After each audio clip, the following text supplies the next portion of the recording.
출판사 에디터가 알려주는 책 쓰기 기술.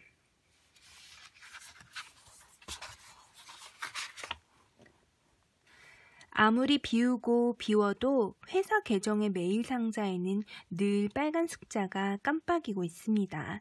그 숫자는 3이나 6일 때도 있지만 어떤 날은 15, 어떤 날은 20을 훌쩍 넘기기도 합니다. 새로운 메일이 도착했다는 알람이 늘 깜빡거리니 깜빡하고 열어보지 않는 일은 잘 없습니다. 출판사에서 북 에디터로 일하는 저로서는 메일을 열어보는 게 일과 중 하나입니다. 언제나 하던 그다지 즐겁지 않은 일이라는 듯 손가락이 먼저 움직입니다. 클릭 클릭 그리고 한숨을 쉬지요. 기업 인사 담당자들이 늘 투덜댄다고 하지요. 구직자 자기소개서를 보면 언제나 비슷비슷하다고. 지혜로운 어머니와 엄한 아버지의 등장, 혹은 어렸을 때부터 독서가 취미, 평범한 삶의 변화를 위한 어학연수나 워킹홀리데이 경험 등등. 이노션 월드와이드 광고 디렉터로 17년을 일한 김동욱 씨는 결국 컨셉이라는 자신의 저서에서 이런 일화를 밝혔어요. 당시 대리였던 본인의 후배 직원을 뽑는 채용 공고를 냈는데 수백 명이 지원했고 대체로 비슷한 자기소개서를 읽다 보니 눈을 사로잡는 자기소개서 하나가 있더라고. 바로 대학 졸업할 때까지 사귀었던 남자친구가 24명입니다. 라는. 결국 그녀는 수백 대 1의 경쟁률을 뚫고 입사 기회를 잡았다는 이야기. 물론 컨셉트의 중요성을 강조하기 위해 든 사례이긴 하지만 투고 메일함을 열어보는 에디터의 마음도 이와 다르지 않습니다. 저의 투고 메일함에는 컨트롤-C, 컨트롤-V를 한 것이 아닐까 의심이 들 정도로 유사한 형식의 원고가 밀물처럼 밀려듭니다. 특히 한두 해 전부터는 요상할 정도로 특색 없고 그저 그런 원고가 비슷비슷한 형식으로 오는 겁니다. 분명 배후가 있다. 공통적으로 그들은 책쓰기 코칭을 받은 책쓰기 코칭 스쿨 출신으로 나름 기수까지 있는 수강생들이었습니다. 저는 호기심을 가득 안고 책쓰기 코칭이라는 단어를 포털 사이트 검색창에 또박또박 쓴 뒤 엔터키를 눌렀습니다. 그러고는 제 눈을 의심했습니다. 셀 수가 없을 정도로 너무나 많은 강좌가 모니터를 가득 채웠습니다. 가장 매력적인 캐치프레이즈를 내세운 사이트 하나를 클릭했습니다. 호기롭게 써둔 강좌 내용을 읽다가 맨 하단 수업료를 확인한 뒤 동공의 지진이 발생했습니다. 겨우 정신을 가다듬고 곰곰이 생각해보니 화가 나더군요. 이 돈을 받고 이렇게밖에 코칭을 못하나? 출판사에서 원하는 책들은 그런 게 아닙니다. 누군가의 콘텐츠가 한 권의 책으로 출간되기 위해서는 그런 방식이면 안 됩니다. 유사한 패턴의 글쓰기, 비슷비슷한 구성, 어디선가 본 것 같은 콘셉트, 어떻게 해서든 책을 낼 수는 있겠죠. 그러나 사랑받을지는 의문입니다. 누군가는 제게 반문할 수 있겠습니다. 책이 꼭 누군가에게 사랑받을 필요가 있습니까? 내는데 목적이 있을 수도 있잖아요. 만약 그렇게 생각하신다면 과감히 이 책을 덮고 자비출판 쪽으로 방향을 틀어도 됩니다. 저는 철저히 상업출판을 지향하는 한 출판사의 에디터로서 꽤나 많은 베스트셀러와 스테디셀러를 만든 능력 있는 에디터로서 책을 쓰고 싶다면 어떻게 써야 하는지 설명하려고 합니다. 가지고 있는 콘텐츠를 어떻게 구체화하고 어떤 전략을 세워서 어떤 글을 써야 하는지 이 책에 차근차근 풀어내었습니다. 그러니 엉뚱한 곳에 시간과 비용 낭비하지 마시고 천천히 저를 따라오세요. 그리고 이 책을 덮고 수개월이 지난 뒤에는 반드시 자기 이름으로 된 멋진 책을 출간하길 바랍니다. 저는 미리 축하를 전할게요. 여러분의 책 출간을 진심으로 축하합니다.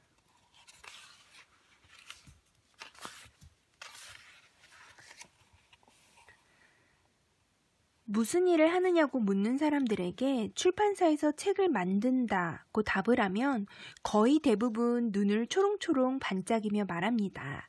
사실은 저도 제 이름으로 된 책 한 권 내는 게 꿈이에요. 출판업계에 있으면 매년 빠짐없이 단군 일의 최대 불황이라는 얘기를 듣는데 어쩜 이렇게 책을 내고 싶어하는 사람들은 많을까요? 웹툰을 그리는 그림 작가들도, 사진을 찍는 포토그래퍼들도, 요리를 하는 셰프나 육아를 하는 엄마들도 본인이 겪고 만든 모든 것을 책으로 엮고 싶어 합니다. 책을 쓴다는 건 인생을 살아가면서 할 수 있는 굉장히 의미 있고 가치 있는 일이라고 여기는 분들이 많더군요. 그래서인지 가끔 저에게도 북 에디터라는 직업 하나만으로 와, 멋져요. 책을 만드는 삶이라니 라고 합니다. 현실은 그다지 멋짐과 가깝지 않은데 말이지요. 여러분은 왜 책을 내고 싶나요? 주말마다 찾는 캠핑장의 72세 사장님께서는 제가 출판사에서 일하고 있다고 하니 자신이 살아온 인생을 자서전으로 엮어야겠다고 아마 책 몇 권은 나올 거야 하시며 껄껄껄 웃습니다. 연세가 있는 분들은 대체로 자서전을 쓰고 싶어 하죠. 호랑이가 죽어 가죽을 남기듯이 살아생전 자신의 이름으로 된 책 한 권 남기면 인생이 찬란하게 마무리된다고 여기는 것 같습니다. 현직에서 열심히 일하는 분들은 자신이 몸담고 있는 분야에 대해 좀 더 전문적으로 설명하는 책을 쓰길 원합니다. 그들에게 책은 또 다른 기회를 만들어줄 수단인 셈입니다. 강연가를 목표로 하고 있어서 책이 필요한 경우도 있습니다. 어찌되었든 책 한 권 내는 것이 소원인 분들이 너무나도 많습니다. 단순히 소원 성취가 목적이라면 책 출간은 오히려 쉬운 일입니다. 포털 사이트 검색창에 자비 출판이라고 검색하면 아주 다양한 방법이 모니터 안으로 쏟아질 겁니다. 자비 출판의 프로세스나 비용, 자비 출판만 전문으로 하는 출판사들의 광고 등등. 자비 출판은 말 그대로 자비, 내 돈을 들여서 책을 내는 것을 말합니다. 사실 자비출판 전문 출판사가 꽤 있습니다. 편집과 디자인, 제작, 유통 등을 진행해주고 돈을 받죠. 책은 그 출판사 이름으로 출간되고요. 현재 대한민국에는 3만 개가 넘는 출판사가 있습니다. 한 달에도 여러 출판사가 문을 닫고 열기 때문에 사람들은 출판사 이름을 세세히 기억하지 못합니다. 따라서 여러분이 자비출판 전문 출판사에서 책을 낸다고 한들 사람들은 잘 모를 겁니다. 즉 정상적인 출판으로 보이지요. 비용이 많이 든다는 단점이 있지만 책을 자기가 원하는 방향으로 만들 수 있다는 장점도 있습니다. 비용과 부수는 협의하기 나름이겠지만 어쨌든 책을 내는데 의의가 있다면 그리고 금전적 여유가 있다면 자비출판도 고려해 볼 만합니다. 그런가 하면 독립출판도 있습니다.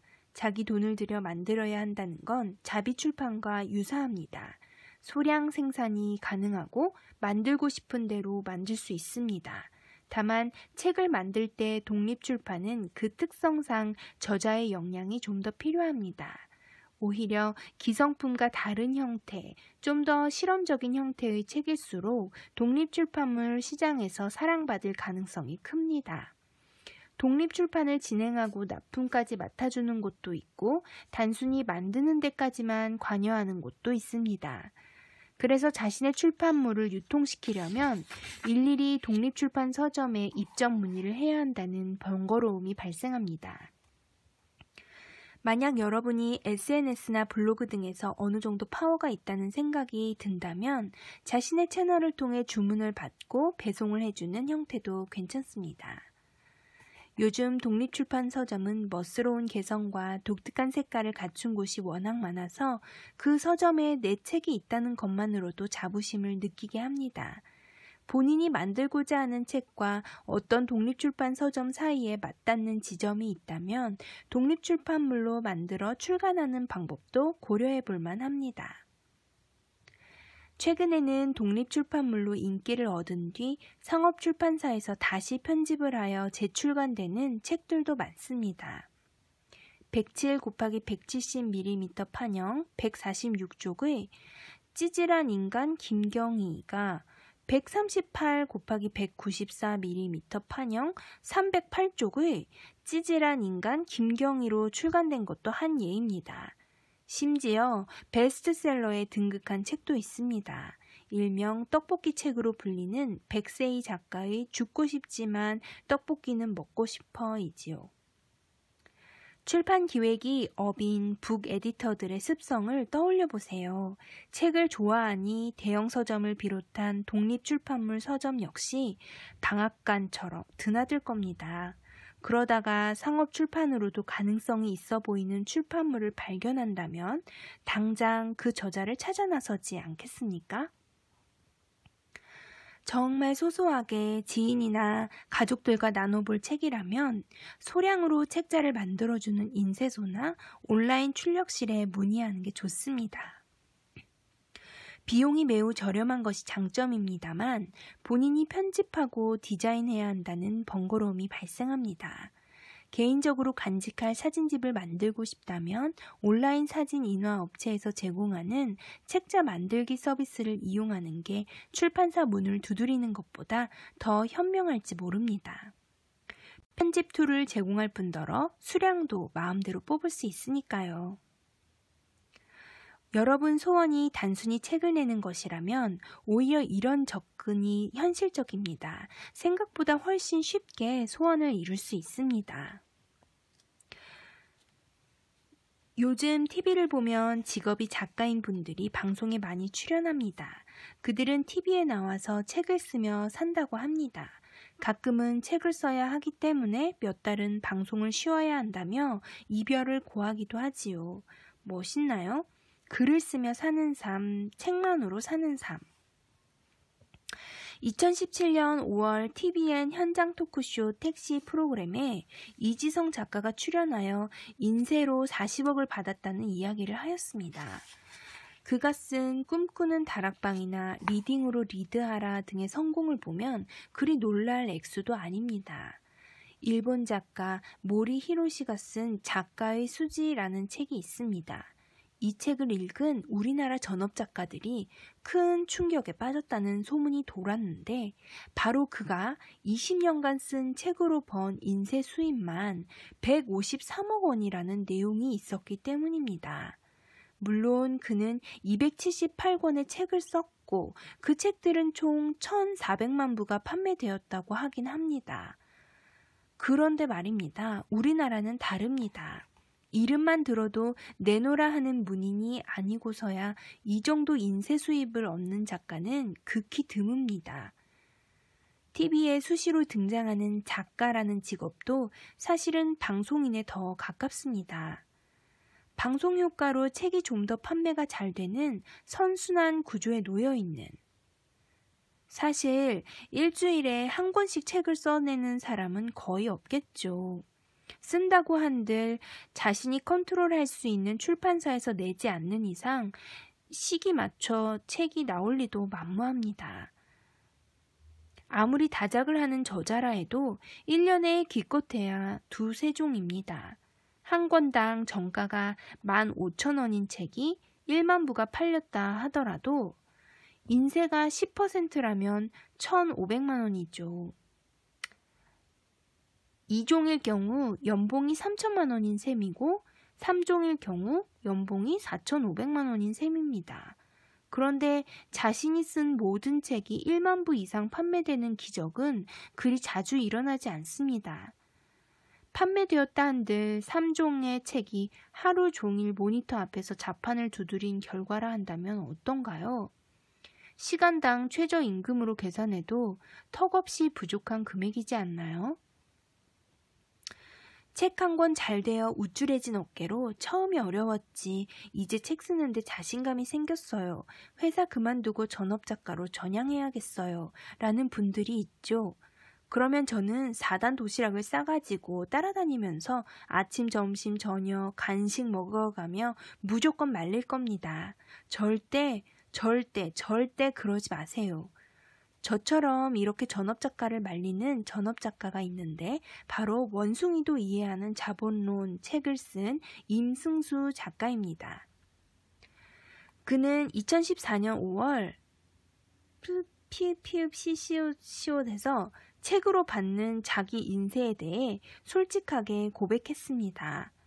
25,000부가 판매된 원숭이도 이해하는 자본론의 정가는 15,000원이고 인세율이 10%라서 이를 곱하면 총 3,750만 원이라고요. 적은 금액이 아니라는 생각이 드나요? 2008년에 출간해 기사를 쓴 2014년까지 이 책이 벌어다준 돈이라 생각한다면 어떤가요? 그는 기사에서 이런 이야기도 했습니다. 대한민국에서 순전하게 자신이 쓴 글값만으로 기초적인 생계가 가능한 사람이 몇 명이나 될지 궁금하다. 전문 작가의 삶은 기적이다. 지속 불가능한 삶을 꾸역꾸역 살아내기 때문이다. 인문학이 뜨고 있다는데 나는 언제쯤 우리 동네 문방구에서 로또를 사지 않게 될까? 오늘도 인생이라는 자전거가 쓰러지지 않도록 글이라는 고단한 페달을 쉬지 않고 밟는다. 여러분, 책을 쓰는 목적에서 인세를 고려하지 않길 바랍니다. 솔직하게 말해 자신의 일이 있고 주 수입이 있는 상황에서 부수입 정도로 인세를 생각하면 괜찮겠지만 전업 작가를 고려하여 출판으로 뛰어드는 건 매우 리스크가 큰 일입니다. 소원 성취나 인세도 목적이 아니라면 또 다른 기회를 만드는 것이 목적일 수 있겠죠. 대체로 책을 쓰고 싶은 이유에 관해 이렇게 말하는 분들이 많습니다. 책을 통해서 나를 알릴 수 있잖아요. 그러면 강연이나 다른 사업 등 새로운 기회가 생길지 모르고요. 책이 한 권 잘 되면 그 사람의 이름이 널리 알려지는 건 시간 문제입니다. 언니네 이발관의 뮤지션 이석원보다 보통의 존재의 작가 이석원이 더 유명한 것을 부인하기 어렵듯이 말이죠. 특히 저는 출판업계에 있으니 책을 통해 또 다른 기회 혹은 새로운 직업이 생긴 분들을 많이 접하게 됩니다. 그림에다라는 필명으로 육아툰을 그리던 아빠가 있었습니다. 이름은 심재원.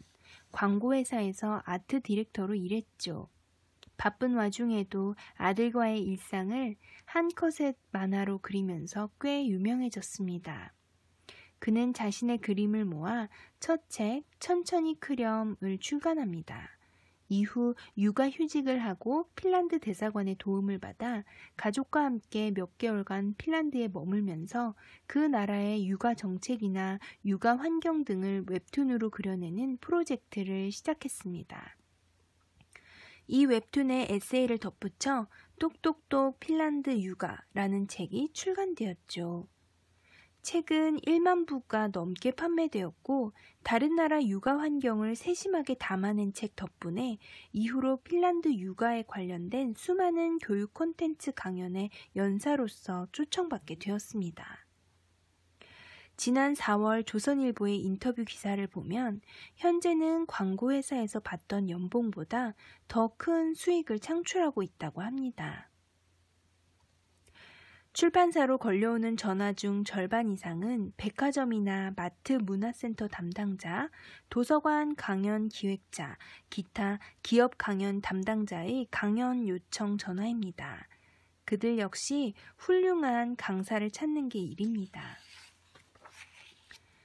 관련 분야의 전문가에게 저서가 있다면 그 사람에 대해 어느 정도 신뢰를 갖게 됩니다.